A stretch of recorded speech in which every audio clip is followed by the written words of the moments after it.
the states parties to this Constitution, believing in full and equal opportunities of education for all, in the unrestricted pursuit of objective truth, and in the free exchange of ideas and knowledge, are agreed and determined to develop and to increase the means of communication between their peoples, and to employ these means for the purposes of mutual understanding and a truer and more perfect knowledge of each other's lives.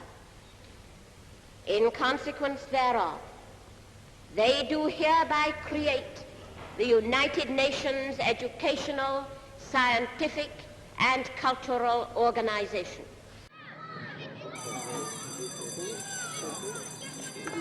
Children who attend school exercise their right to education. Every child on the planet must have access to free primary education. UNESCO is piloting efforts by the international community to ensure that by 2015, education for all becomes a reality. 774 million citizens don't know how to read and write, and 1 child out of 3 never sees the inside of a classroom. UNESCO seeks to end continuing discrimination against girls, who represent more than half the children without access to education.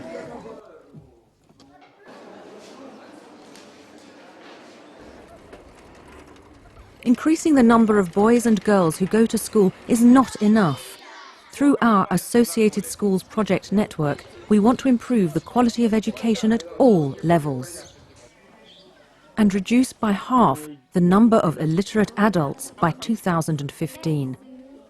We are developing innovative methods to encourage lifelong learning and to train school teachers who are the guardians of education standards.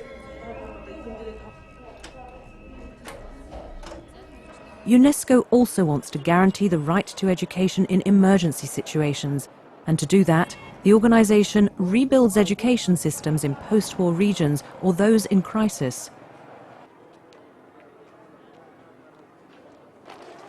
In devastated countries, more is required than building classrooms. We have to reduce intolerance and terrorism by reforming school curricula and revising history books. And using creative education methods, we must restore confidence in those who have suffered from the effects of war.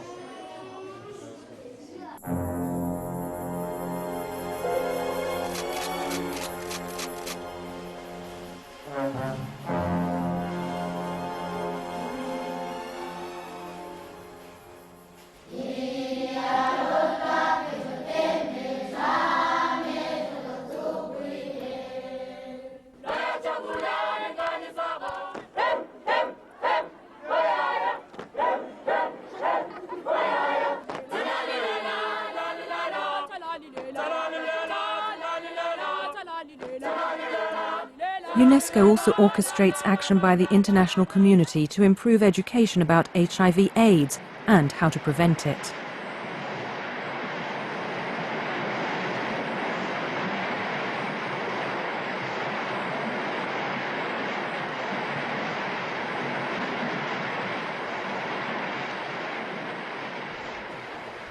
Water as the source of life. Through its Exact and Natural Science programme, and its role as Secretariat of the UN's Programme for the Evaluation of Water Resources, UNESCO contributes to the United Nations efforts to reduce by half the number of people in the world who lack access to drinking water by 2015.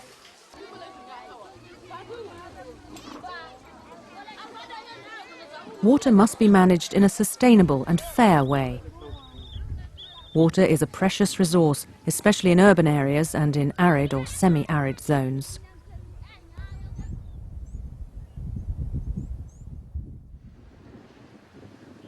UNESCO works towards the protection of the Earth's natural resources by encouraging the use of renewable energies such as wind power. The organisation contributes to raising public awareness of how important and efficient the different forms of alternative energy are, especially solar power. We are constantly building scientific networks for the study of freshwater resources, climate changes, the state of the oceans, and natural disasters. UNESCO is party to the United Nations International Disaster Prevention and Preparedness Strategy.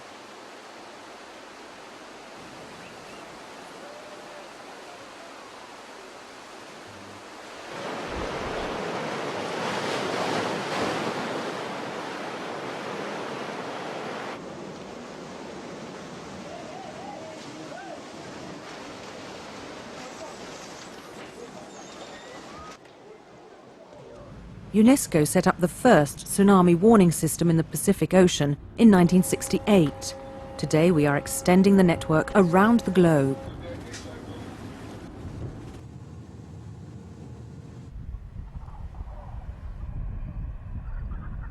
Our world network of biosphere reserves enables us to monitor global warming, managing natural resources while fostering economic growth. A process known as sustainable development is one of UNESCO's key strategies.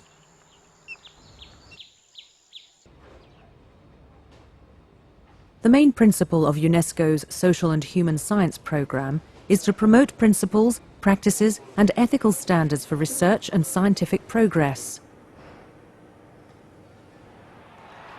The International Convention Against Doping in Sport encourages countries to set up programs to raise awareness among athletes and to educate them about the dangers of doping.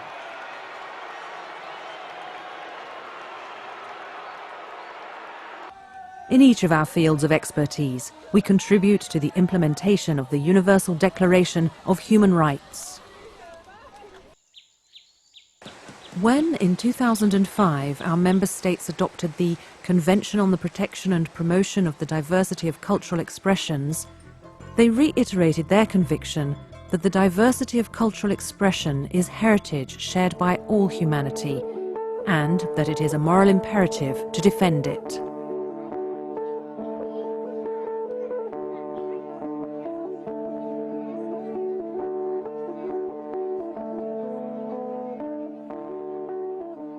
UNESCO also endeavours to protect and preserve our heritage in all its forms.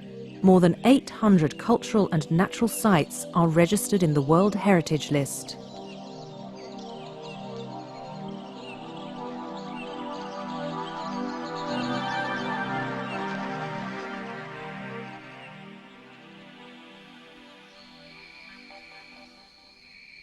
Angkor is one example of how an endangered heritage site damaged by pillaging, war or natural catastrophe has been protected.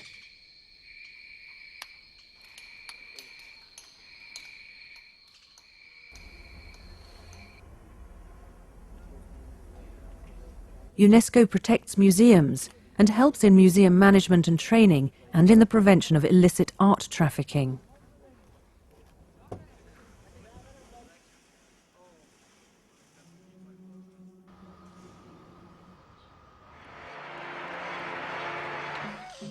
The 2003 Convention for the Safeguarding of the Intangible Cultural Heritage protects oral traditions and rituals and festive events.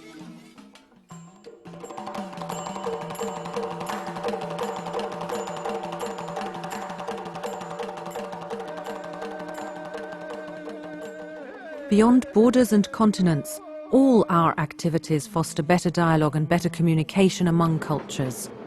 UNESCO encourages intercultural dialogue, especially through the study and a dispassionate reading of history. UNESCO also stresses the need for linguistic diversity. One of the communications sector's main priorities is making technology accessible for education and development. UNESCO assists community radio stations. It also supports multimedia and television centres in isolated areas in developing countries.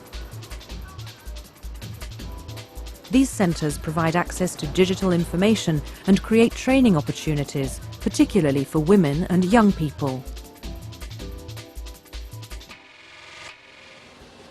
UNESCO promotes diversity of content in the media, notably by encouraging production of local television programmes. UNESCO is engaged in an unwavering fight for press freedom and freedom of ideas.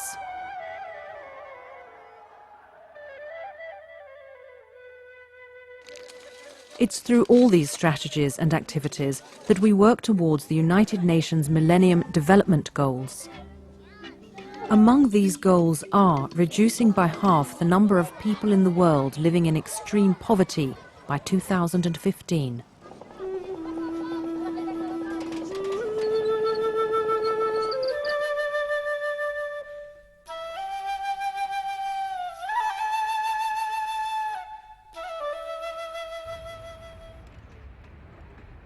The UNESCO headquarters in Paris and its world network of research and training institutes acts as an idea laboratory in all these fields as they share and disseminate information and know-how in all of the organization's member states.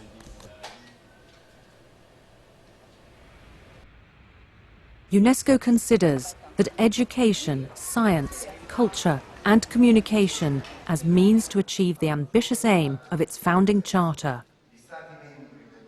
Since wars begin in the minds of men, it is in the minds of men that the defences of peace must be constructed.